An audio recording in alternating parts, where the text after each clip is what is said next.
Tout le monde veut devenir un héros de la vente, mais personne ne veut s'entraîner comme un champion. Si tu écoutes ce podcast, tu fais déjà partie des 10% des meilleurs vendeurs. Mais j'ai encore quelques secrets qui pourraient te permettre d'aller au-delà de tes espérances. Tu veux les connaître? J'ai un bon deal pour toi. Va sur le site leshéroesdelavente.com, télécharge le playbook de vente, c'est le recueil de tous mes meilleurs conseils que j'obtiens dans le podcast. Fonce les découvrir et tu auras les fondamentaux pour progresser à vitesse grand V et rejoindre le cercle très fermé des héros de la vente. J'ai rajouté un conseil à la fin du playbook, en bonus, qui est pour moi le secret ultime que tous les vendeurs voudraient connaître. Bonjour à tous, bienvenue sur un nouvel épisode Les Héros de la Vente. Aujourd'hui, j'ai le plaisir d'accueillir Ruben Tayeb. Ruben, salut. Salut Alexandre, merci beaucoup pour l'invitation. Salut tout le monde. Merci à toi Ruben, on a eu un petit empêchement vendredi dernier, donc c'est la magie d'Internet, c'est qu'on peut facilement décaler ce genre d'interview. Donc Ruben, je vais te demander de te présenter. Alors j'ai invité Kevin Dufresne, on en parlait en off il n'y a pas longtemps, et je lui ai posé une question un peu différente pour se présenter. Il n'a pas trop aimé, donc tu vas me dire si toi tu l'aimes bien cette question. Est-ce que tu peux dire aux auditeurs pourquoi c'est intéressant de te connaître? Et après me dire si cette question elle est compliquée pour toi ou ça. Non mais tu sais, je pense que c'est difficile de mixer humilité et pourquoi il faudrait me connaître. Ouais, Mais c'est intéressant parce qu'en fait, ça reprend un peu, tu vois, sur la création de contenu. Moi, je suis allé interviewer 96 créateurs de contenu qui sont les plus vus, les plus lus sur LinkedIn. Et je leur ai demandé, tu vois, concrètement, qu'est-ce qui faisait qu'ils étaient plus lus. Et il y a un élément qui est hyper important et je pense que c'est le pourquoi on suit des gens. C'est leur vision, c'est un peu leur mission, tu vois, qui se donne sur LinkedIn. C'est qu'est-ce qui les différencie les uns des autres. Et moi, je me suis dit, j'ai envie de mettre un filtre un peu pour tous mes contenus et tout ce que j'ai envie de dire, c'est inspirer une nouvelle génération de créateurs de contenu sur LinkedIn. Alors aujourd'hui sur LinkedIn, peut-être demain sur d'autres réseaux sociaux, tu vois. Mais pourquoi on pourrait me suivre? C'est juste pour prendre des inspirations de comment on pourrait communiquer, qu'est-ce qu'on pourrait faire, qu'est-ce qu'on pourrait dire. Tu vois, je publie tous les jours. Alors sur LinkedIn, peut-être demain sur d'autres réseaux sociaux, mais c'est principalement pour ça. Et puis, franchement, j'ai pas fait d'études. Tu vois, je suis un peu le format, on va dire, un peu rêvé, tu sais, du mec qui a pas fait d'études, qui gagne un peu d'argent, qui a quelques abonnés. Alors, je suis pas la définition même de la réussite. Loin de là. Mais en tout cas, j'essaye de montrer le plus possible, que ce soit à travers mes histoires ou les histoires des personnes que je mets en avant, que tout est possible, peu importe quoi. Ouais, très bien. Alors, justement, tu as spoilé le sujet du jour. On va parler de LinkedIn. Alors, c'est marrant. La première question qui m'est venue, c'est en fait, tu as 50 000 followers sur LinkedIn. Et, 49 940. Ouais, t'es modeste. Ouais. Et c'est vrai que, en fait, à la fin de mes épisodes, je demande aux invités de qui veux-tu inviter sur le podcast? Et on m'a cité ton nom. Et moi, en fait, je t'avais jamais vu passer dans mon feed LinkedIn, alors que j'y suis tous les jours et je suis C'est beaucoup ouf. d'entrepreneurs. Et je te l'ai dit, hein. Et en fait, du coup, première question, j'ai l'impression, comme sur beaucoup d'autres réseaux, t'es dans des bulles un peu cognitives et parfois t'as des personnes sur LinkedIn qui ont énormément d'abonnés et tu les vois pas forcément passer. Pourtant, t'es issu du milieu startup que je suis aussi beaucoup. T'es passé par The Family et pourtant, je suis passé à côté de toi. Alors, comment tu expliques Alors, cela? il y a plein d'explications. Ouais. La première, c'est ça fait combien de temps que tu es actif vraiment sur LinkedIn? Je dirais, je suis actif sur LinkedIn depuis peut-être, allez, 2 ans. 2 ans. Quotidiennement? Non, pas quotidiennement. Quotidiennement, je le suis depuis un mois. Ok, donc déjà, moi, il faut savoir que j'ai repris les créations de contenu en août et qu'avant ça, je créais plus de contenu pour une simple bonne raison, c'est que j'ai monté une boîte qui s'appelait Le Cocon, on est monté jusqu'à 6 salariés. En fait, au bout d'un moment, T'as plus le quand temps. Ouais. t'as pas le temps, quoi. Et c'est tout le sujet de mes clients, tu vois. Aujourd'hui, je rédige des publications pour eux. Euh, En fait, la raison principale qui fait qu'aujourd'hui je travaille pour eux, c'est principalement qu'ils n'ont pas le temps. Donc ça c'est le premier point. Deuxième point, c'est, tu sais quel secteur tu as renseigné sur ton profil? Écoute, sans doute la formation, parce que j'étais pas mal de temps dans la formation, peut-être le sport aussi, puisque j'étais dans le sport, mais c'est vrai que j'ai pas trop regardé tout ça, ces secteurs-là, ouais. Donc je pense que tu as des bulles de Ok. contenu qui font que tu ne vois que ou quasiment que les personnes de ton secteur. Ok. Et ensuite, il y a, et je pense que ça, il y a ça un peu partout, il y a de plus en plus de personnes qui ont pas mal d'abonnés. En vrai, c'est ça. Oui. Donc, je pense que si les personnes qui ont pas mal d'abonnés se mettent tous plus ou moins à créer du contenu, et comme tu le sais, enfin, je sais pas si tu le sais, mais du coup, pendant la crise, on est passé de 400 millions à plus de 800 millions d'utilisateurs, donc on a fait x2. Par Ok. contre, en termes de création de contenu, on a fait x15. Donc, concrètement, il y a 7,5 fois plus de contenu aujourd'hui qu'il y a 2 ans. Donc déjà, tu es noyé dans la masse parce qu'il y a énormément de contenu. Et LinkedIn ne pousse pas forcément les méga créateurs de contenu. Il les pousse systématiquement parce qu'ils créent beaucoup de contenu et donc forcément, à un moment, tu as un creux de contenu qui fait que ça remonte dans ton fil d'actualité. Mais si autour de toi, ton réseau est suffisamment actif et crée du contenu systématiquement, les influenceurs de 50 000 abonnés, tu les vois quasiment plus. Et ensuite, bah voilà, hein, faut pas mentir. Moi, j'ai repris en août, mais avant ça, je créais plus de contenu parce que j'avais juste pas le temps et j'étais concentré sur mon business vs mon LinkedIn. Ce qui était plus ou moins une erreur que j'ai faite parce que LinkedIn, ça reste en fait quelque chose qui est huge et qui t'apporte euh, trop de bénéfices. Bah, on va en parler. C'est le sujet du jour. Hein, c'est comment vendre grâce à LinkedIn. Donc, ça va me permettre, cette deuxième question, ça va te permettre de te présenter encore plus. C'est pourquoi tu voulais nous parler de ce sujet aujourd'hui, Ruben. Alors, très bonne question. En fait, LinkedIn, pour moi, ça a tellement changé ma vie et c'est débile de dire ça. Je sais, je suis dans un, tu vois, je veux pas m'apparenter ou je veux pas être cloisonné dans un délire de ce mec est un coach ou il fait du développement personnel ou sa vie a changé à cause d'un réseau social. Mais qu'est-ce que c'est? Mais la vérité, c'est qu'elle a complètement, genre, changé et pour une raison très simple. C'est qu'en fait, j'étais commercial dans une agence de référencement naturel juste avant de d'aller sur LinkedIn et qu'en l'espace de 3 ans, mais en fait, j'ai changé complètement de vie, tu vois.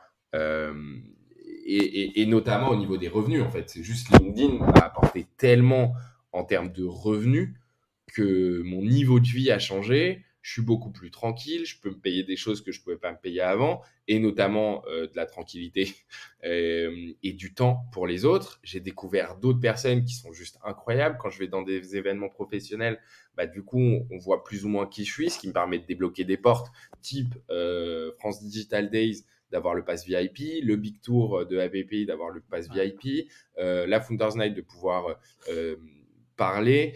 Enfin, en fait, ça m'a débloqué tellement de choses, que ce soit aussi au niveau de moi-même, tu vois. Je pense qu'on sous-estime un peu la communication en tant que dirigeant, et j'en ai parlé beaucoup avec des dirigeants et dernièrement avec des grands dirigeants, hein, des mecs qui devant toi te disent j'ai acheté des bureaux à 25 millions d'euros, tu vois.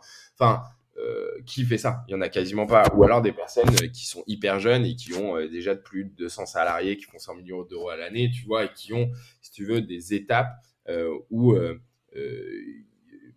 peu de personnes y arrivent. Et en fait, ces personnes-là, je pense qu'ils se rendent pas compte, mais un jour, il y a un type qui m'arrête et qui me dit Ruben, j'ai tellement consommé tes contenus que je me suis lancé sur LinkedIn et aujourd'hui, il performe sur LinkedIn. Une nana qui était en cours, elle me dit moi, tu es venu faire une intervention, je me suis mis sur LinkedIn. Aujourd'hui, elle a 2 fois plus d'abonnés que moi. Et en fait, LinkedIn, ça a cette puissance de pouvoir changer des destins, des vies professionnelles et personnelles par, comment dire, par conclusion, quoi. Euh, que je pense que c'est important d'en parler. C'est important d'éduquer les personnes sur ces sujets parce que c'est tout neuf. Ça a moins de 5 ans. Honnêtement, il y a 5 ans, il n'y avait quasiment pas de personnes qui vraiment mettaient un coup de projecteur. Le plus grand influenceur LinkedIn, en termes de création de contenu, vraiment, il crée du contenu. Il a 400 000 abonnés. Sur Instagram, il a 272 millions. Euh, donc, tu vois, si tu as un gros influenceur à 400 000 abonnés sur une plateforme et l'autre 272 millions, tu peux espérer que LinkedIn, en fait, on soit juste au début et que ça devienne un truc extrêmement huge. Et LinkedIn le dit très bien. Moi, je fais des soirées avec LinkedIn. Les équipes de LinkedIn te disent, concrètement, c'est un truc émergent. La création de contenu, on essaye de le cadrer, mais on ne sait pas du tout ce qui se passe. On n'a aucune idée. On fait des choses. On voit des choses. On est issu également d'autres plateformes. Et ils sont allés recruter, tu vois, des créateurs managers issus d'autres plateformes. Mais le vrai pourquoi, c'est parce que, en fait, LinkedIn, ça a changé ma life. Juste, j'aimerais en parler, tu vois. D'accord. Alors, on a eu une petite coupure là de connexion, mais bon, tout a été repris, donc c'est Super. pas de souci. Et fais attention, des fois ton micro accroche, donc je pense que tu dois, Je dois bouger. tu dois bouger, tu vas pouvoir rester figé. Mais non, mais je te le dirai si jamais Ok, ça marche. ça accroche.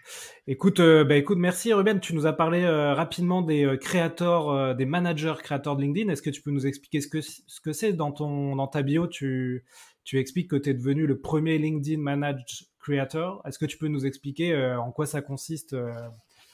Je savais pas il y a 2 semaines, tu vois, que tu avais des Ouais. managers de créateurs de contenu sur LinkedIn. Alors, LinkedIn Creator, pour te la faire longue, en gros, LinkedIn, tu sais, c'est pas une seule entreprise. Il y a beaucoup d'équipes qui travaillent chez LinkedIn. Tu as la partie journalistique, c'est toutes les news que tu vois en haut à droite, et dans laquelle a été créée une équipe qui s'appelle LinkedIn Creator Manager. Ok. Ensuite, tu as la partie tout ce qui est brand et communication, qui est une partie vraiment à part, une autre équipe encore. Et après, tu as 3 autres équipes. Tu as LinkedIn Marketing Solutions qui s'occupe de la publicité, LinkedIn Sales Solutions qui s'occupe de l'abonnement premium Sales Navigator et tout ce qui en découle, LinkedIn Recruiter Solutions qui s'occupe de toute la partie recrutement, dashboard de recrutement, outils de recrutement, etc. Et ensuite, tu as LinkedIn Learning Solutions qui sont toute la partie apprentissage. C'est une ancienne plateforme qui s'appelait Lida qui a été rachetée et transformée en LinkedIn Learning. Donc, tu vois, tu as en gros 6 gros pôles de management qui sont complètement séparés les uns des autres. Hein. C'est des équipes différentes. Enfin, elles sont liées que par les managers et ça s'arrête là. Et en gros, la LinkedIn, du coup, Journalist Team a créé une branche qui s'appelle les Creator Managers qui sont là pour cadrer et encadrer les créateurs de contenu sur LinkedIn parce que c'est quelque chose qui est émergent. Et donc, ce programme a été créé pour déployer et se rapprocher au mieux des créateurs de contenu sur LinkedIn.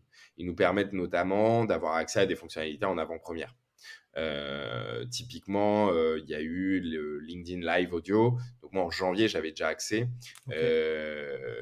Et j'avais contacté en fait un type aux US, puisque je suis à peu près 4000 personnes des US, que ce soit des ingénieurs, des VP Product, des personnes dans le produit, des personnes dans la partie ingénierie, la partie marketing, brand et journalistes, que ce soit aux US d'ailleurs ou dans le monde. J'ai ajouté énormément de personnes sur LinkedIn qui travaillent chez LinkedIn pour suivre l'actualité, tu vois, et avoir les news un peu en avant-première. Et du coup, quand ils ont lancé le fonds aux États-Unis qui s'appelait le Creator Manager Programme, doté de 25 millions de dollars, je me suis dit, mais un jour, ça va arriver en France, forcément, tu vois. Et donc, j'ai commencé à ajouter les personnes. Et j'ai vu que un jour, j'ai eu une alerte, parce que je m'étais mis une alerte sur les nouveaux recrutements, qu'à Dublin, il y avait un type qui a été recruté qui s'appelait Daniel Markovitz. Et donc, je suis allé contacter cette personne en disant, bah, quand est-ce que ça arrive en France? J'ai vu que tu avais été recruté pour l'Europe. Il m'a dit, bah, attends, ça arrive. Et donc, il y a, je crois, Valéria en janvier qui est venue me voir, qui avait déjà été recrutée depuis 1 ou 2 mois, et qui m'a dit, bah, écoute, j'ai eu Daniel, voilà, on lance le programme. La première étape, c'est de te donner accès au LinkedIn Live Audio. Donc, j'ai eu accès et je faisais partie du groupe des 25 créateurs, ou je ne sais plus combien, 25, ouais, qui avaient été sélectionnés aux États-Unis. Donc, j'étais dans un groupe avec le vice-président marketing de LinkedIn qui était là principalement pour tester l'outil Live Audio sur lequel j'avais recommandé de recruter à l'époque Caroline Mignot et Christelle Defoucault. Je crois qu'il y avait un troisième, quatrième personne, je ne sais plus. Et donc, à ce moment-là, j'ai rejoint. Alors, il n'y a rien de... On n'est pas payé pour ça. Il y a beaucoup de questions souvent comme ça. On n'est pas du tout payé pour créer du contenu. Là, récemment, on a eu une invitation à aller boire un verre dans un bar pour les créateurs managers. Bon, c'est un peu léger, mais bon, c'est le début, quoi. Ouais, et j'imagine qu'ils se cherchent encore et puis ils essayent d'actionner les bons leviers pour motiver les créateurs de contenu. C'est ça. Et comme tu disais, ils en sont au début, donc ils doivent un peu regarder ce qui fonctionne et appuyer là où ça marche. Et donc, Ruben, on va regarder justement ce qui fonctionne sur LinkedIn. Toi, ton travail, c'est justement d'accompagner les entreprises qui veulent faire du chiffre d'affaires grâce à LinkedIn. Imaginons, il y a un auditeur qui est sur LinkedIn, qui est un peu actif, mais finalement qui a pas trop de résultats, et du coup, il y a certains mois où il poste rien. Mais il est quand même motivé, donc il écoute notre podcast. On va dire quels sont les fondamentaux pour commencer à gagner de l'audience sur LinkedIn, et pourquoi pas des premiers leads. Il y a quelques années, c'était vraiment la mode d'utiliser LinkedIn comme un outil d'outbound et de contacter les gens avec tous les logiciels qu'on connaît, Lemlist, Wallaxy, etc. Qu'est-ce que tu en penses de ça? Et puis, quels seraient tes premiers conseils à quelqu'un qui veut avoir du lead sur LinkedIn? Ouais. Alors, moi, j'ai passé quand même plus de 3 ans à comprendre l'algorithme, à faire des tests, et honnêtement, j'ai jamais réussi. Tu sais, c'est un peu comme un rêve que tu fais et quand tu te réveilles, tu t'en souviens très bien et quand tu vas en parler, hop, il file et c'est déjà trop tard. Bah, l'algorithme de LinkedIn, c'est un peu pareil. En fait, dès qu'on a compris comment il fonctionne, il change. Donc, en plus de ça, on ne dit pas l'algorithme, on dit les algorithmes. Donc, il y a quelques règles à respecter sur la partie publication. Et après, il y a quelques règles à respecter sur la partie business, automatisation. Par exemple, les règles à respecter, c'est qu'il faut publier tôt le matin. Pour la raison simple, c'est qu'il y a des personnes qui se connectent que à 8 heures du mat et se connectent plus de la journée. Donc, si tu veux toucher 100% des personnes qui se connectent dans ton réseau, il faut mieux publier le matin. Après, ça ne veut pas forcément dire que c'est le meilleur horaire. Parce que il y a aussi plus de concurrence et plus de personnes qui publient le matin. Il y a aussi des petites actions du type, il ne faut pas supprimer sa publication pour la republier parce qu'on a fait une erreur ou qu'on n'a pas mis la bonne image. Il ne faut pas l'éditer non plus. Donc, il faut vraiment relire sa publication avant de la publier. Il ne faut pas mentionner trop de personnes, sinon, en fait, l'algorithme, il déclasse automatiquement la publication. C'est pareil pour les citations dans les images. Les citations dans les images, c'est-à-dire... Ah oui, quand tu tags quelqu'un dans les images, c'est ça? Ouais, c'est les tags. Ouais. Ok. Les hashtags, c'est pareil, ça sert à rien de se prendre la tête sur des hashtags. Mieux vaut ne pas en mettre ou en mettre 3, 5 max, quoi. Enfin, mais ça sert à pas grand-chose. Il faut éviter les gros mots, parce que les gros mots, ça te déclasse automatiquement. Ok. Chiant, tu vois, relou, bordel, des choses comme ça te casse instantanément. Faut pas utiliser de groupes d'engagement un peu automatisés comme Lempod, Podawa ou des choses comme ça, parce que pareil, ça déclasse. Et surtout, il faut soigner au maximum son approche. Ça, c'est à peu près les règles, tu vois, un peu classiques de publication. Alors pareil, il faut faire des publications natives et pas les repartager. Mais même en respectant toutes ces règles, on atteint généralement 5% des performances d'une publication. Tout le reste, ça repose sur un seul paramètre, c'est la qualité du contenu. En fait, tout est basé là-dessus. Ça sert à rien de chercher le meilleur hack, il n'y en a vraiment aucun. Si on prend quelques exemples, Ulysse Lubin, il performe parce que son contenu, il est juste incroyable et que entre deux PDF de comment on crée le meilleur contenu avec Canva, lui, il dit je suis allé pendant 2 semaines, tu vois, tout seul, tout nu dans la jungle et je me suis fait mordre par une fourmi, tu vois, et il te met une publication YouTube où il a tout filmé et c'est juste incroyable. Youssef Koutari, qui a plus de 260 000 abonnés, il performe parce qu'il apporte énormément de valeur à des personnes qui sont aussi en recherche d'emploi et en recherche d'optimisme. Pareil pour Michel Coury. DS Honda, si elle performe, 70 000 abonnés parce qu'en fait, elle partage tout son savoir sur LinkedIn. Michael Aguilar, il performe parce qu'il arrive à divertir une communauté avec des vidéos qui reprend d'autres plateformes et il y attache une petite phrase. Christelle de Foucault, elle performe parce qu'elle apporte des méthodes et un retour d'expérience et vraiment une discussion autour du recrutement au sens global du terme. Hein. Et cette liste, elle pourrait être infinie tellement il y a de créateurs sur le réseau social, quoi. Et des bons créateurs. La seule raison pour laquelle ces personnes-là, elles sont à leur place, c'est parce que leur contenu, il est bon, c'est tout. En fait, le conseil que j'ai à donner, c'est que ton contenu, il doit trouver son audience et c'est vraiment ta seule chance. Si tu n'as pas de contenu, tu n'apportes pas de valeur, tu n'as pas de valeur, du coup, tu n'as pas d'interaction. Si tu n'as pas d'interaction, tu n'as pas de communauté. Si tu n'as pas de communauté, tu n'as pas de résultat. Et si tu n'as pas de résultat, pas de résultat. Ouais. Donc, en fait, ouais. J'ai l'impression des fois que tu as un petit... j'ai vu des posts comme ça, un petit débat sur le contenu divertissement et le contenu plus information. Et t'as pas mal de mecs qui te disent, je comprends pas, j'ai des posts où je parle, où je mets une photo de moi et je mets une phrase un peu bête et ça cartonne. Et par contre, des contenus où je fais des carousels où j'ai passé énormément de temps, ça va pas cartonner. Là-dessus, Mais t'as un avis là-dessus? alors, mais de ouf. En fait, moi j'ai un peu mon mantra qui est toujours le même, tu vois. C'est que tout le monde s'en tape des posts LinkedIn. Mais que ce soit les tiens, les miens, ceux des autres, tout le monde s'en tape, tu vois. Ton contenu, il intéresse personne, il intéressera jamais personne au point de changer sa vie, tu vois. Tout le monde va oublier tout ce que tu publies en 2 minutes maximum, et ça c'est réel, tu vois. J'interviens systématiquement devant des centaines de personnes et je discute avec des entrepreneurs tous les jours.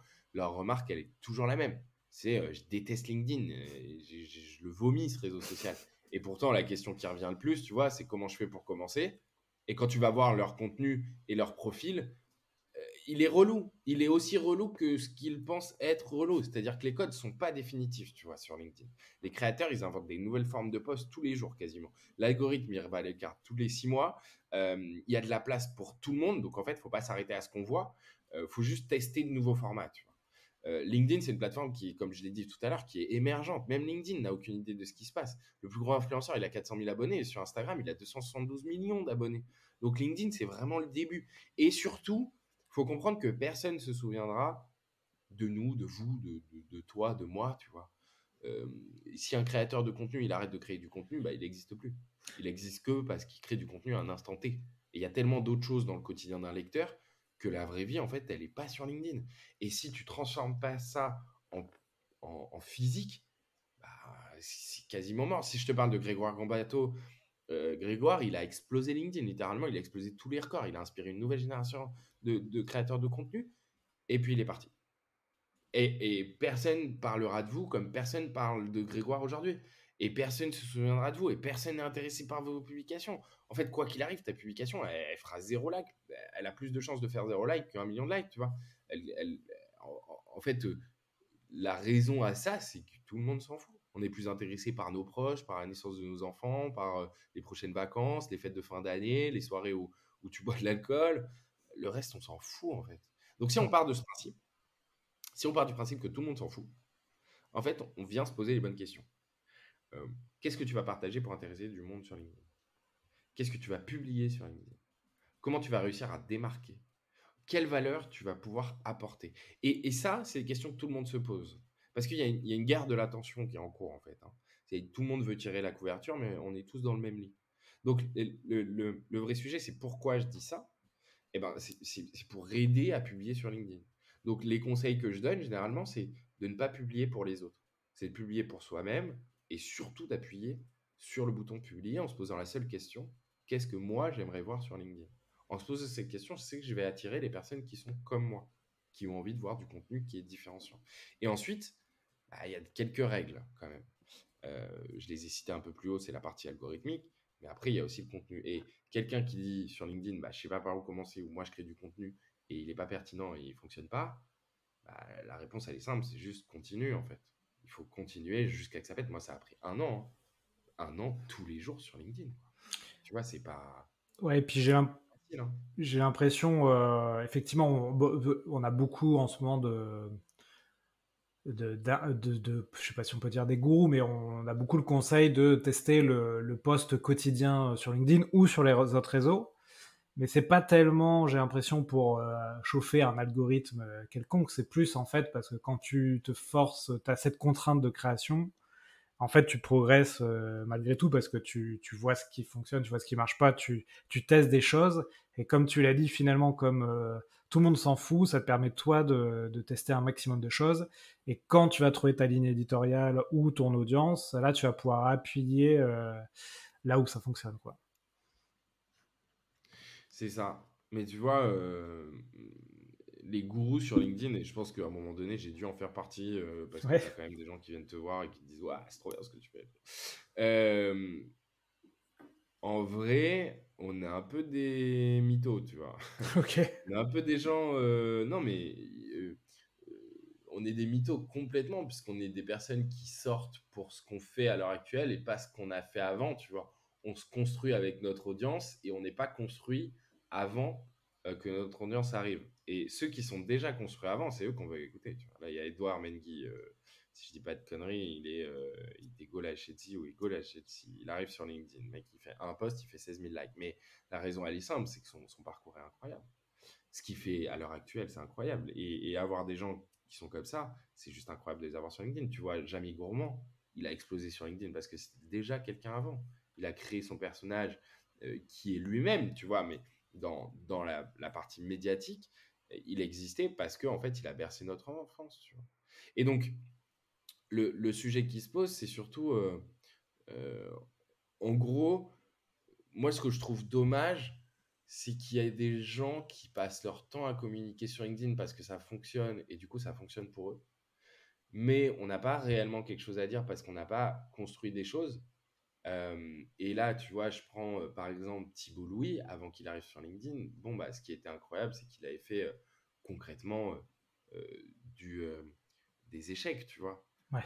Et aujourd'hui, c'est un pro du personal branding parce qu'il l'a démontré et du coup, tout le monde en parle. Et quand je dis tout le monde en parle, après, c'est peut-être dans mon scope, mais je sais qu'il n'y a pas un rendez-vous commercial que j'ai sans qu'on me cite Thibault Louis, tu vois, Nina Ramen, Maud Alaves. Et en fait, ces mecs-là, ils ont réussi ça. Après, quand on sort de LinkedIn, personne ne nous connaît. Il n'y a pas de sujet. Alors oui, nos proches, nos familles, nos amis, tu vois. Mais si physiquement, on ne se rend pas dans des endroits, il n'y a pas. Et du coup, moi, en dehors, j'ai rencontré des mecs, et j'en parle beaucoup sur LinkedIn, qui sont bien plus incroyables que nous quatre, quoi. Mais qui Oh. ont fait des choses. Tu vois, Harold Parizeau, c'est un mec, il a, je sais pas, une centaine de boîtes qui payent plus de 9 000 € l'année, tu vois. Il est solo et il invite les plus grands patrons à un événement de networking, tu vois. Et les anciens présidents et les présidents. Enfin, il faut se rendre compte de ça. On parle pas d'un mec qui a réussi à driver une communauté de 50 000 personnes sur LinkedIn. Mais c'est un mec, tu parles 1 heure avec lui. En fait, il te donne tellement de retours d'expérience et de savoir qui nous explose en termes de contenu. Tu vois. Si Ouais. lui, il s'y met, mais il nous explose. Il a 1000 trucs à dire qui sont 10 fois plus pertinents qu'autre chose, que les autres. Si tu mets des Frédéric Mazella, si tu mets Anthony Bourbon, que tu vois, mais même Rebed Tari, c'est le mec qui est passé, tu vois, dans Qui veut être mon associé et qui fait les billes de biscuits. Ouais. Mais lui, je l'ai rencontré, c'est un fou furieux. Mais le mec réussira de gré ou de force. Parce que il y croit profondément, tu vois, il est habité par ça. Youssef Koutari, il n'a pas 260 000 abonnés parce qu'il fait des pancartes. C'est parce qu'il est profondément altruiste, ce mec-là, en fait. Et, et, et tu vois, tout ça, ça te fait dire qu'au final, t'as beau regarder les gourous, c'est pas les gourous qu'il faut écouter, c'est ceux qui font vraiment des choses. La problématique, c'est ceux qui font vraiment des choses. Ils communiquent pas assez sur LinkedIn. Ils ont le pouvoir d'inspirer des gens, ils le font pas. En fait, tu as un phénomène qui est assez intéressant à regarder, c'est qu'aujourd'hui, ceux qui sont effectivement assez médiatiques sur LinkedIn, c'est souvent des solopreneurs, tu les as cités. D'ailleurs, il y a un phénomène solopreneur où tu as l'impression qu'il y a 2 ans, tout le monde parlait des startups et aujourd'hui, tout le monde parle du soloprenariat. Et en fait, j'ai l'impression, un peu comme tu le disais au début, c'est que finalement, quand tu as une boîte, tu parles peut-être, tu as parlé d'entrepreneur, tu dois gérer des salariés, etc. Poster sur LinkedIn, à moins que tu délègues la chose, et c'est peut-être là où des boîtes comme la tienne peuvent intervenir. Mais ça demande du temps, c'est chronophage, et peut-être que les solopreneurs, en fait, ils sont là parce que c'est là où ils trouvent leurs clients, Exactement, parce et, qu'on a le temps surtout et ils ont aussi, le et qu'on temps, n'a pas un besoin de chiffre d'affaires global plus que ça. C'est-à-dire c'est que ça. si tu fais 100 000 € à l'année, 200 000 € ou 300 000 € à l'année, si tu veux, LinkedIn, ça te suffit. Mais quand tu fais 10 millions déjà et que tu dois donner à manger, LinkedIn te suffit Ouais. pas. Et LinkedIn te suffira jamais. Après, pour quelqu'un qui doit démarrer sur LinkedIn, c'est quand même assez compliqué parce qu'on est un peu noyé par le contenu. Alors, qu'est-ce qui va faire que c'est différenciant et qu'est-ce qui va faire que, tu vois, ta photo de vacances, elle marche mieux que ta photo d'expertise? C'est que les gens, concrètement, ils ont envie de t'écouter parce que tu as enfoncé des portes. Et d'ailleurs, la plupart des business que j'ai accompagnés, tu vois, quasiment plus de 300 entrepreneurs en l'espace de 2 ans quand j'avais l'agence, beaucoup moins aujourd'hui, mais c'est voulu. Euh, Honnêtement, une vente se fait principalement grâce à la personne et pas grâce au produit, tu vois. Un besoin je sais pas, ça peut être n'importe quoi, tu vois, mais de lead gen, t'as 1000 agences. Enfin, il y a tellement de gens, tu vois. Qu'est-ce qui va faire la différence entre toi et un autre? Bah, c'est toi. En fait, c'est l'histoire que tu as racontée. Et il y a un effet qui s'appelle l'effet parasocial qui est absolument incroyable. L'effet parasocial, c'est quoi? Concrètement, c'est un effet qui date à peu près des années 50.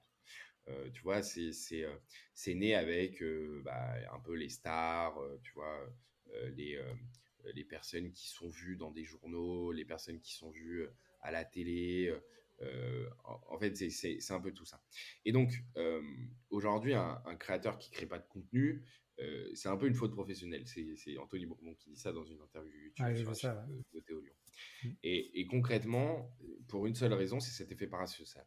Donc ça décrit un lien à sens unique, un sentiment d'intimité, tu vois, un sentiment qu'on tisse avec, par exemple, des personnages de fiction dans les livres, à la télé, des célébrités, des influenceurs, des politiques, des créateurs de contenu. En gros, je découvre la personne, je m'y attache, je consomme énormément de contenu jusqu'à la reconnaître et avoir l'impression de le ou de la connaître, mais pourtant, je ne l'ai jamais vu ni rencontré. Et c'est le moment où tu vois, quelqu'un te reconnaît, mais toi, tu le connais pas.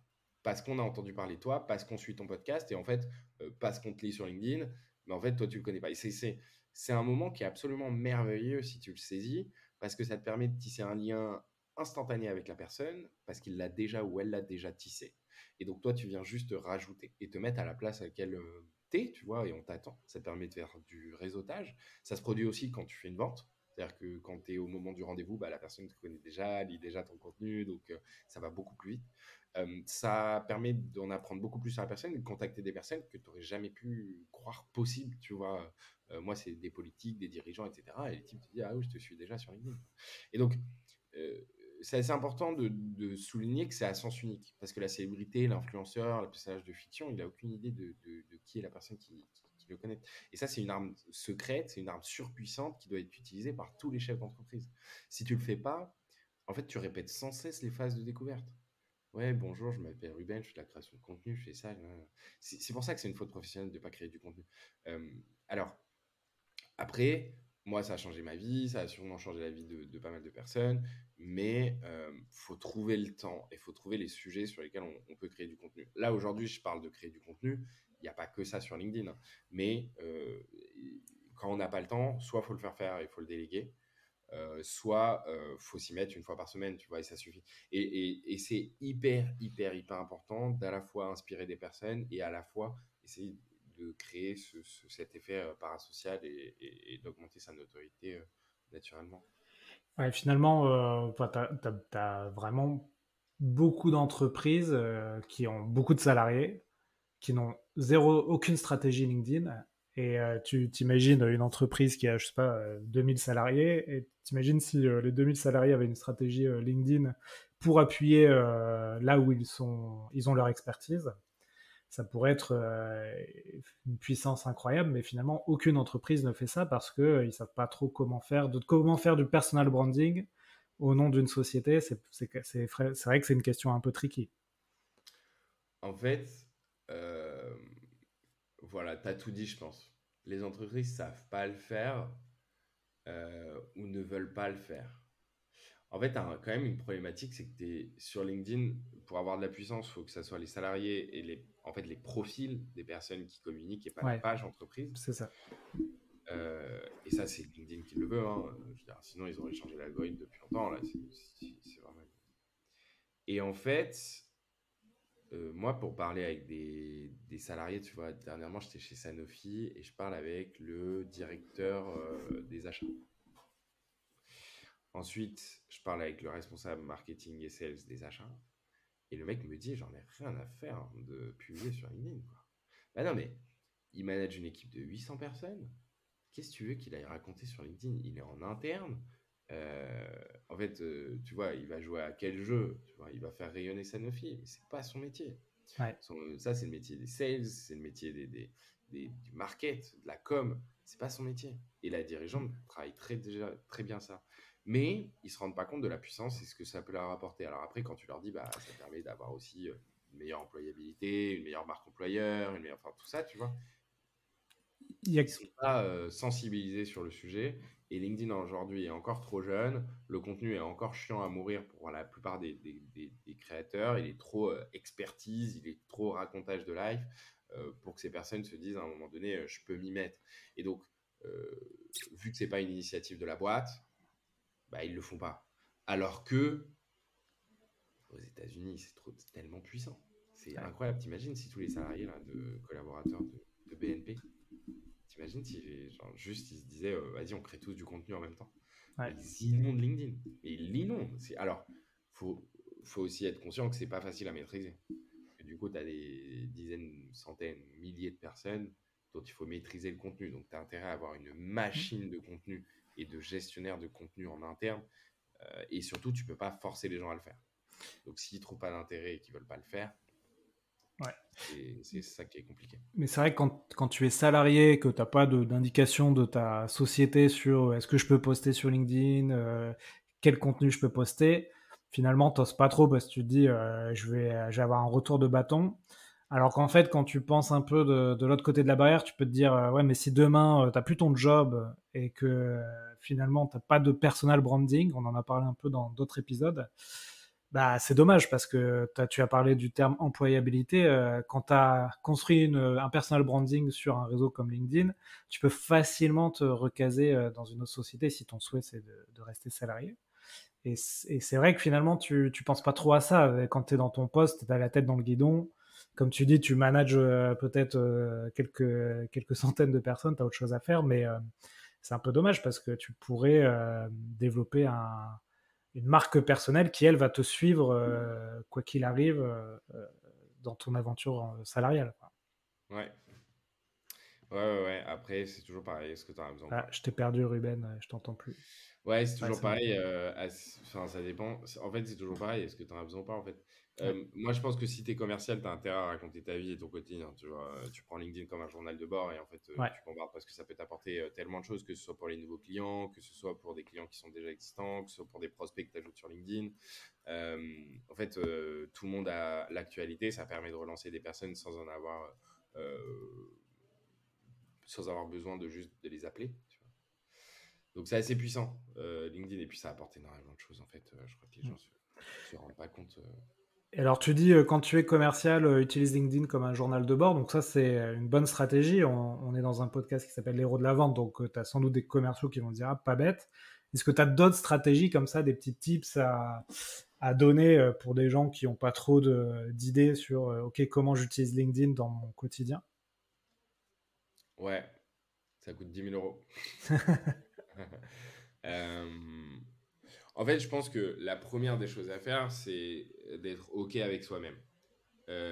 Première des choses à faire, c'est qui je suis, qu'est-ce que je fais, pour combien de temps, à qui je vais m'adresser, comment je vais me lancer, qu'est-ce que je vais raconter. Euh, et ça, comment ça se passe? C'est très simple, ça passe par le profil. On vient écrire une histoire et on l'écrit vraiment texto de qui on est, qu'est-ce qu'on a fait avant, et on assume en fait son parcours, et on assume ses études et ses expériences de bénévolat, et on met vraiment tout ce qui nous définit professionnellement. On met toutes les choses qui peuvent venir servir quelqu'un qui voudrait en savoir un peu plus sur nous. Donc ça, c'est la première étape et on va voir son profil. La deuxième étape, c'est de se dire, OK, mon profil est bien optimisé, il est bien, visuellement, il a un look charmé, il a une bonne histoire. Maintenant, c'est à moi de communiquer. Et ça, on va se dire, déjà, en termes de fréquence, combien je vais publier par semaine, qu'est-ce que je vais raconter dans mes posts qui doivent être définis par une seule phrase, et on ne se limite pas. C'est-à-dire qu'on va tous placer un curseur sur ce qu'on est prêt ou pas à partager en termes de création de contenu, et surtout en termes de dévoilage de la vie privée. Est-ce qu'on va parler de ses enfants? Est-ce qu'on va mettre la photo de ses enfants ou pas? Tu vois, il y a des choses où on est prêt qu'on est prêt à faire, et d'autres qu'on n'est pas prêt à faire. Donc ça, il faut se définir en amont et mettre un peu ses limites. Ensuite, on se définit une mission aussi, c'est-à-dire qu'est-ce qu'on veut que les gens aiment. Et cette mission, elle peut être définie aujourd'hui, comme dans 10 ans. Tu vois, elle peut changer si on la définit demain, après-demain, comme dans 4 mois. Enfin, elle n'est pas stable, mais en tout cas, il faut toujours un peu un filtre par lequel passent la plupart des contenus. Faut se mettre donc la récurrence, je l'ai dit, faut mettre son curseur, faut apprendre quelque chose, enfin faut se dire aussi j'en ai envie, donc faut que ce soit ludique, faut vraiment prendre du plaisir. Faut être prêt à nouer de nouvelles relations avec des personnes qu'on va rencontrer. Euh, et ensuite, on va commencer à créer du contenu selon les règles algorithmiques que j'ai dit un peu plus tôt. Et on se met à publier. Peu importe ce qu'il publie, ce qu'on publie. Et, On commence à publier des choses du genre, bah voilà mon parcours, voilà où j'ai fait mes études, pourquoi j'ai fait mes études, pourquoi j'ai pris mon taf, qu'est-ce que je fais dans mon taf au quotidien. Tu vois, on décrit en fait, on décrit des choses de la vie vraiment très basées sur quelque chose de jeu. Et on n'hésite pas à dire jeu. Tu vois, ça, Ruben, c'est quelque chose qui me pose question sur LinkedIn. J'ai suivi un live avec Kevin Dufresne, que tu connais bien, et Jordan aussi, qui est dans Growth Hacking. Et eux expliquaient que tu as différents piliers de contenu sur LinkedIn. Donc, je les ai notés. Tu avais un, le divertissement, deux, l'information, trois, l'inspiration. Donc, c'est un peu ce que tu dis. Il m'est arrivé ça, ensuite j'ai compris ça. Et enfin, la documentation de nouvelles techniques, les outils, etc. Et tu vois, sur l'inspiration, donc là, tu dis, on peut commencer à décrire son expérience qui m'est arrivée. Moi, c'est sur ce pilier-là que je trouve que c'est le plus dur. Parce que tu vois, autant publier des choses, divertissement, bon, un petit mème, ça, j'arrive à faire facilement. L'information, je le fais beaucoup. Avec le podcast, la documentation de nouvelles techniques aussi. Mais se mettre en avant en mode, voilà, moi j'ai créé cette entreprise, il m'est arrivé ça, ou j'ai créé ce podcast, il m'est arrivé ça. C'est un truc où j'ai un peu plus de mal. Je sais pas, toi, tes clients, ce qu'ils en pensent, comment tu les accompagnes sur cette question-là, de parler de soi, vraiment se mettre à nu, en fait. Qu'est-ce que tu en penses là-dessus? Ah, si tu parles pas de toi, on se souviendra pas de toi, hein. En fait, je défends un peu mon beurre et ma façon de faire. Je sais qu'il existe énormément de types de contenus et en effet, euh, tu vois, pour mes clients, je crée ce type de contenu qui sont à titre d'expertise, informatif, tu vois, divertissant, enfin. Mais c'est toujours pareil, si tu parles pas de toi, en fait, on se souviendra pas de toi. Le seul moyen de travailler cet effet parasocial qui a été théorisé hein, dans les années 50, le seul moyen de le travailler, c'est de parler de soi. Si demain je fais un post avec mon guide LinkedIn, ouais, téléchargez-le. Le seul moyen qu'on m'attache de la communication vis-à-vis de ça, enfin qu'on m'attache une étiquette et qu'on se souvienne de moi, le seul moyen de le faire, c'est de le faire tous les jours et qu'on se dise ça, c'est le mec qui partage ça. Mais le vrai sujet qui se pose, c'est comment est-ce qu'on se souvient de moi. Ce qu'on cherche à faire quand on publie sur LinkedIn, c'est générer du lead, mais du lead qualifié et des choses qui vont vendre. C'est aussi d'aider à la vente. C'est un outil d'aide à la vente, LinkedIn. Hein. C'est pas Ouais. de base, tu appuies pas sur un bouton pour vendre. Quoi. Euh, c'est pareil. Si tu fais que donner des outils et des tips, donc l'alternance du contenu est très très très important. Mais selon moi, je pense même qu'il faudrait parler de tout ça. Alors, comment on passe le pas? Déjà, se faire aider, c'est important dans la majorité des cas. Tu vois, nous, on a créé un petit groupe de coaching Ouais. où en fait, on s'aide les uns et les autres à justement passer le pas sur ça et nous faire les retours, tu vois, sur les types de contenus. Et ça, pour nous, c'est hyper, hyper important parce que si tu te mets pas avec quelqu'un qui a aussi la même ambition de le faire, bah, très rapidement, tu t'arrêtes. Tu vois, c'est comme quand tu vas au sport, tu vas tout seul, tu vas une, deux fois, trois fois, quatre fois, cinq fois tout seul et puis après, t'arrêtes. Et si tu veux faire un régime, c'est toujours la même chose en fait, tu vois. Si tu es tout seul, c'est hyper difficile de se motiver. Donc, soit tu prends un coach et tu payes, soit en fait, tu vas avec un pote et vous faites à plusieurs. C'est toujours pareil. Donc tu Moi, m'as je pense que expliqué parler de effectivement soi, en off que vous avez ce club entre guillemets qui en fait c'est ça. vous impose de vous voir une fois par semaine pour vous coacher entre vous sur vos posts LinkedIn, c'est ça? Exactement. Et ça, c'est. Pour moi, si tu l'as pas, c'est trop difficile. Et même moi, à plusieurs reprises pendant les 3 ans, j'ai abandonné, sauf la première année où j'étais déter et tous les jours, je le faisais tous les jours, tous les jours, tous les jours. Mais le vrai sujet, il se pose là, c'est que si tu parles pas de toi, c'est toujours pareil en fait. On se souviendra pas de toi. Alors oui, tu peux faire des types de contenus. Oui, les conseils de Jordan, ils sont hyper pertinents et d'ailleurs, il l'a prouvé. Non, il n'existe pas une seule façon de faire. Il en existe tous les jours. Tu vois, tu as des nouveaux modèles. Mais moi, je pense à un truc, c'est que si tu communiques sur les réseaux sociaux sans parler de toi, ça va être 10 fois plus dur qu'on se souvienne de toi. Et tu cherches pas à avoir la plus grosse audience. Ça, c'est quand tu es créateur de contenu que tu cherches à avoir la plus grosse audience. Et donc, tu vas varier tes contenus et tu vas publier 2 fois, 3 fois par jour. Mais la vérité, c'est que la plupart des gens, ils n'ont pas le temps. Ils peuvent pas. Ils savent pas faire. Donc, comment tu les fais mettre le pied à l'étrier? C'est pas sur un challenge de 30 jours en publiant tous les jours. C'est pas possible. Ça, si tu vas perdre trop de monde. Et si ton but, c'est d'avoir que l'élite, et ben dans ce cas-là, dis-le.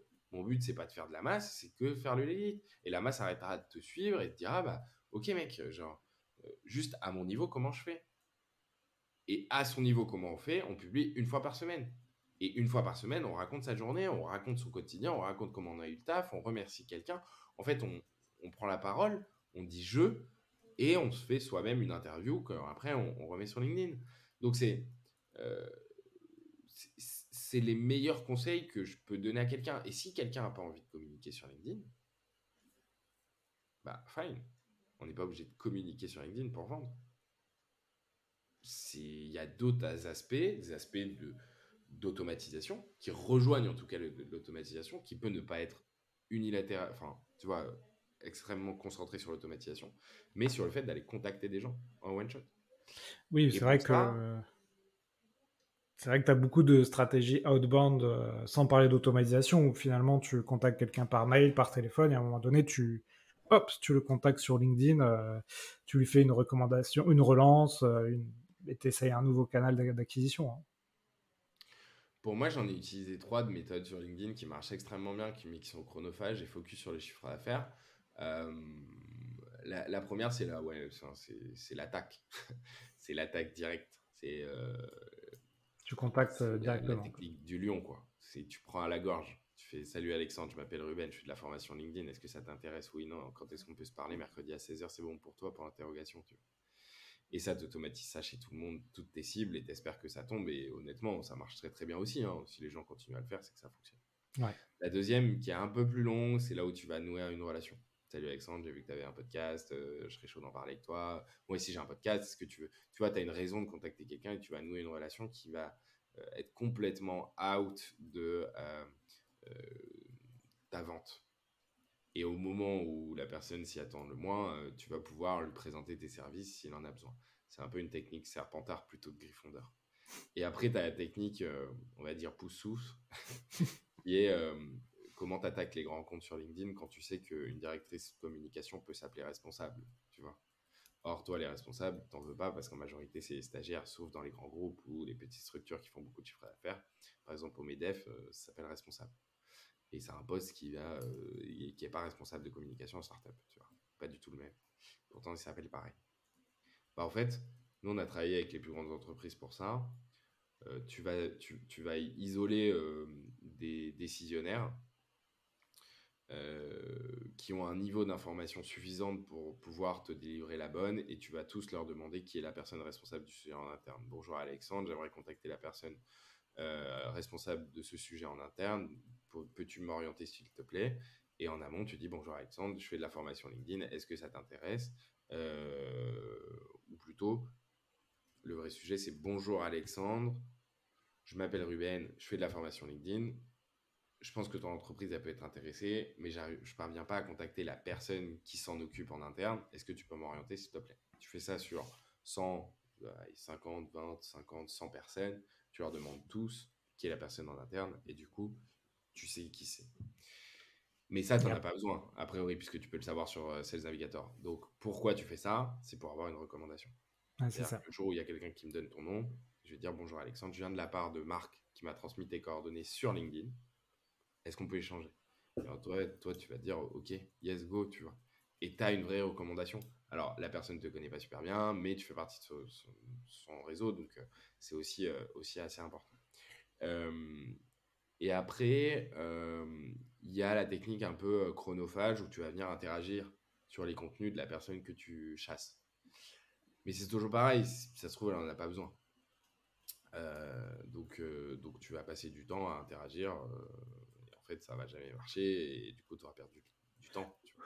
Ou alors tu peux le faire peut-être en nurturing, tu vois, c'est-à-dire tu as déjà fait un rendez-vous avec cette personne, c'est pas encore le bon timing pour elle, mais elle est quand même C'est intéressée, pareil. et du coup tu le nurtures comme si tu l'avais mis dans une boucle d'email, mais là Alors tu le du fais coup, sur LinkedIn. Ouais, ça inclut deux trucs. Le premier, c'est que quand on envoie une invitation sur LinkedIn, il faut toujours mettre une note. Toujours, toujours, toujours, toujours, toujours. Ok, Et toute la difficulté, elle est là, en fait. Pour la simple et bonne raison, c'est le taux de délivrabilité. C'est qu'en fait, ok. si tu mets pas de note, tu as 10% d'acceptation en plus, donc tu passes de 25 à 35% en moyenne. C'est LinkedIn qui donne ces chiffres d'ailleurs. Quand tu mets une note dans ta invitation de Dans ton message, invitation. tu augmentes ton ouverture de message, c'est ça? Non. Non? Si tu mets pas Tu- de note, tu augmentes le Ah nombre ouais? de personnes qui t'acceptent. Ok, C'est-à-dire, si moi je t'ajoute et que je mets pas de note, tu as plus de chances de m'accepter que si je mets une note. ok, Et ensuite, la technique veut qu'une fois que tu m'as accepté, je t'envoie un message. Le problème de ça, c'est que ton taux de délivrabilité de message, c'est-à-dire le nombre de personnes qui reçoivent ta demande et qui savent pourquoi tu les as contactées, est à la hauteur du nombre de personnes qui t'a accepté. Donc sur 100 personnes, si tu mets pas de note, il y en a 35 qui vont t'accepter. Sur les 35, tu vas convertir à un 25, tu vois, donc quasiment à rien, quoi. Enfin, 3 personnes, quoi. Même pas 0,3, enfin, peut-être ouais, une personne. Si tu mets une note, ton taux d'acceptation, il sera à 25% et pas à 35. Sauf ok. que sur 100 personnes, il y a 100 personnes qui savent qu'est-ce que tu Pourquoi leur tu fais les... et ouais. pourquoi tu les contactes. Tu vois. Et donc, Ok, en fait, tu sais que les personnes qui vont t'accepter ont un intérêt à t'accepter. Et donc, après, tu vas pouvoir les nurturer avec. Donc, nurturer, c'est plus garder contact avec eux, tu vois, garder le lien, nourrir ce lien. Tu vas pouvoir le faire avec tes contenus LinkedIn une fois ou deux fois par semaine. ok, très Et déjà, intéressant. ça, si tu fais ça régulièrement, sur une centaine de personnes par semaine, c'est déjà assez gros, hein. Tu Ouais. peux très rapidement générer quelques dizaines de leads par mois assez rapidement. Oui, Quelques dizaines. surtout si tu couples ça avec les techniques outbound traditionnelles dont on parle C'est beaucoup ça. dans le podcast, le mail, le téléphone, les salons, ouais, ça te fait vraiment pas mal de portes d'entrée sur tes prospects. Ouais, c'est ça, exactement. Ok. Ruben, on est à 50 minutes d'interview, c'est hyper intéressant, mais c'est vrai qu'on dépasse le timing. Peut-être on peut, avant de passer aux questions de la fin, peut-être tu quelque chose à ajouter sur la partie LinkedIn. Tu m'as parlé un peu en off de l'importance du CRM, ou alors tu as autre chose dont tu voulais nous parler avant qu'on passe aux dernières questions. Écoute, écoute, tu as dit l'importance du CRM. Non, je vais donner juste un petit tips.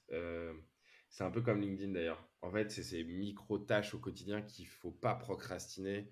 Et donc, dans le CRM, moi, systématiquement, quand j'ai un appel avec quelqu'un qui fait partie de mon réseau, ou quand j'ai un appel commercial, je note dans mon CRM sur Notion. Donc, c'est un petit truc basique, hein, fait Ouais. maison.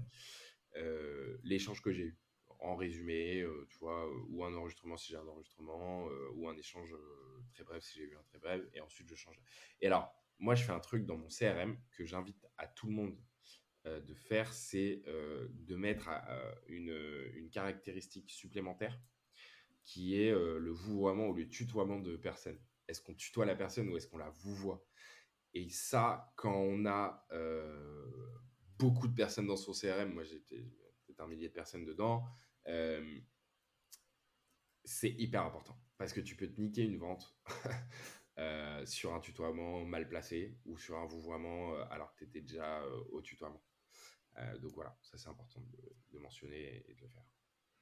Ok, bah écoute, merci pour ces tips CRM. C'est vrai que Notion, j'utilise beaucoup, je ne l'ai pas encore utilisé en CRM, je vais tester, tu vois, ça m'intrigue.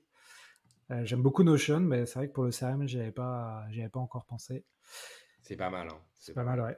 ouais. Ouais, Ok, c'est pas mal. bon, on va tester ça. Écoute, on passe aux dernières questions. Donc, c'est des questions qui vont aller assez vite. Tu vas voir que je pose à tous les invités. Toi, en termes de contenu à conseiller, t'as des choses à nous livrer. Ça peut être des vidéos, des audios, des livres. Ouais, bah, le podcast Les Héros de la Vente d'Alexandre Vaquier, Ouais, ça c'est vraiment pas mal. elle est pas mal. Non, des personnes hyper intéressantes qu'on peut lire tous les jours. Ouais. Honnêtement, ouais, j'en ai pas mal. Il y a Onur, Oui, qui s'appelle Onur, comment, Carapinar. attends, ouais, exactement. Hmm, Onur Carapinar sur LinkedIn, qui est vraiment pas mal à suivre. très Bah, bien, ouais. Kevin Dufresne aussi. Donc lui, je le recommande énormément. Il y a Geoffrey Dulac qui partage vraiment pas mal d'informations aussi au sujet de la vente. Il y a Charles Denis qui est 2 fois champion du monde de boxe qui communique énormément sur ces sujets. Il y a Ricardo Fernandez qui communique pas mal sur le no-code, Ok. qui est, voilà, qui est assez smart. Enfin, systématiquement, ces news sont vraiment smart. Cléolia, alors Cleolia Buteau, Buteau, qui est vraiment pertinente aussi en termes de, tu vois, elle fait du copywriting, elle fait des choses pas mal à ce niveau-là. Il y a qui d'autre? Il y a Jordan Chenevier-Truchet. Ouais. Qui est Lui, passé. j'adore son contenu. Ouais, j'adore vraiment son contenu, qui était un ex-Germinal d'ailleurs.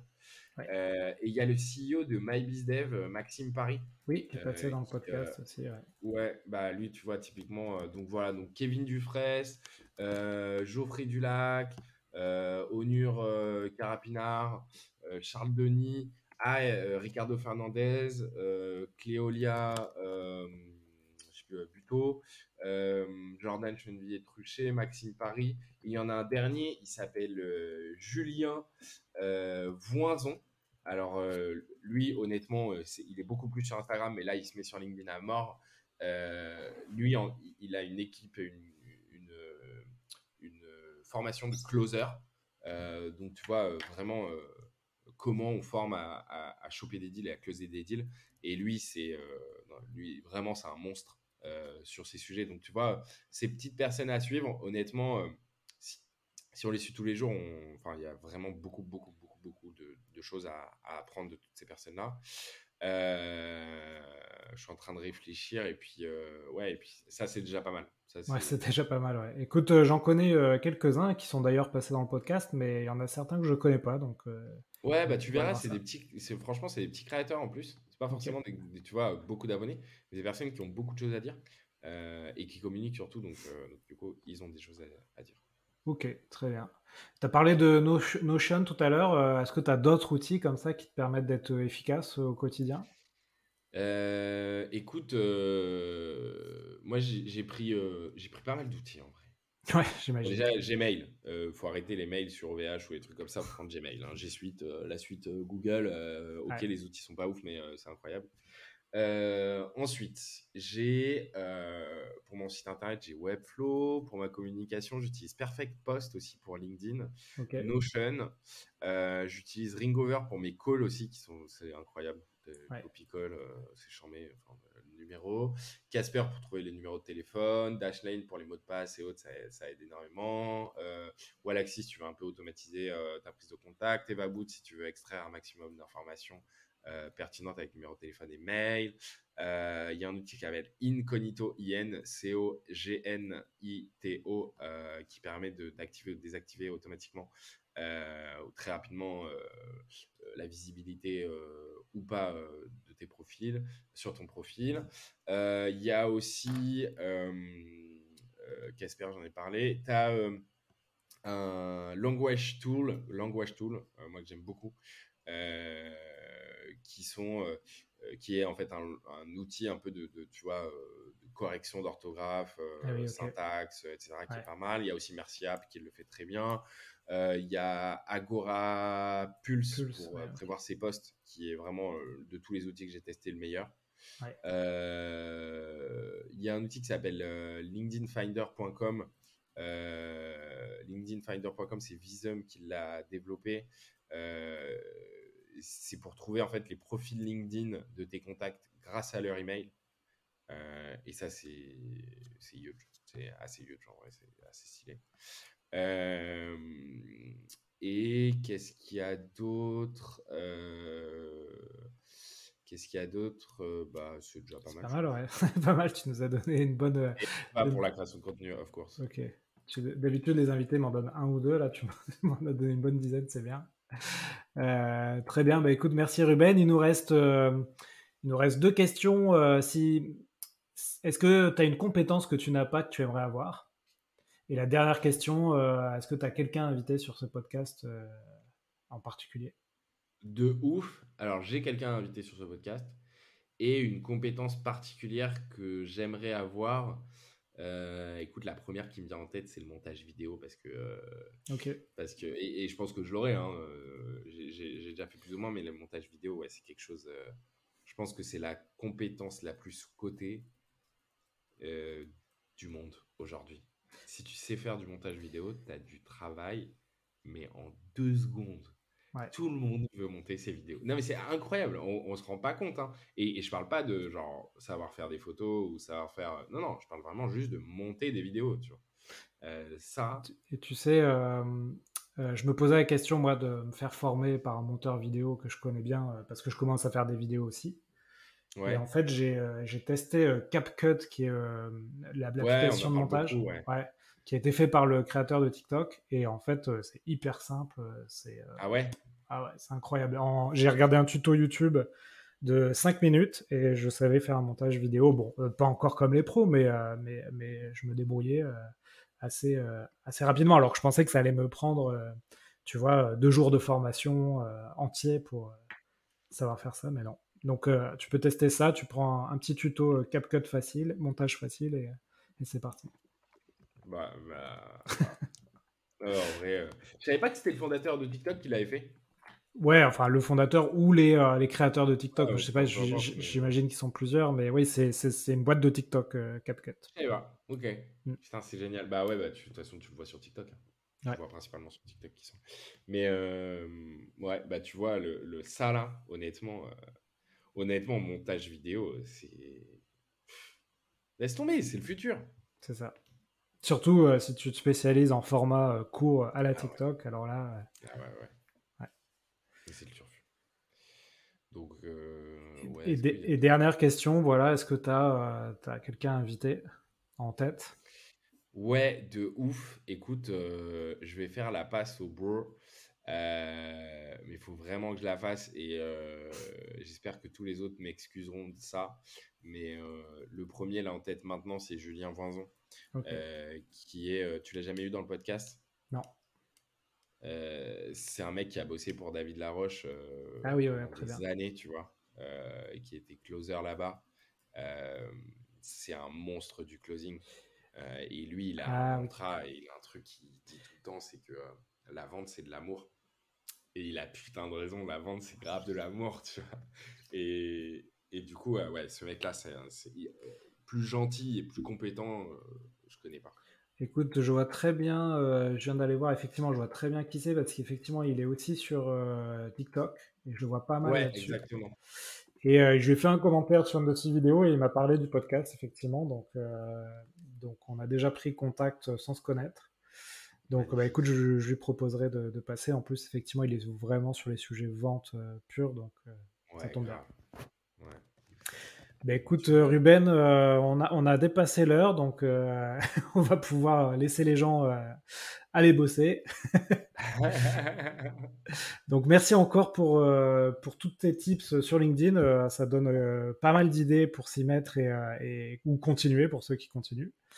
Et si on veut te joindre, parce qu'on a besoin de quelqu'un pour s'y mettre, on te rejoint sur LinkedIn, j'imagine. On te contacte là-dessus. LinkedIn directement, mon mail c'est ruben@lecocon comme un cocon.co. Mon numéro de téléphone c'est le 07 60 06 93 57.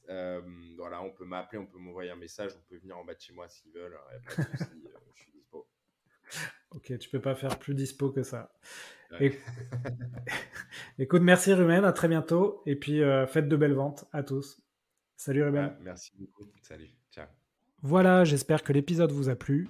Si vous voulez continuer à approfondir ces sujets, retrouvez sur le site l'héros-de-la-vente.com l'ensemble des podcasts et également la newsletter Les Chroniques de la Vente.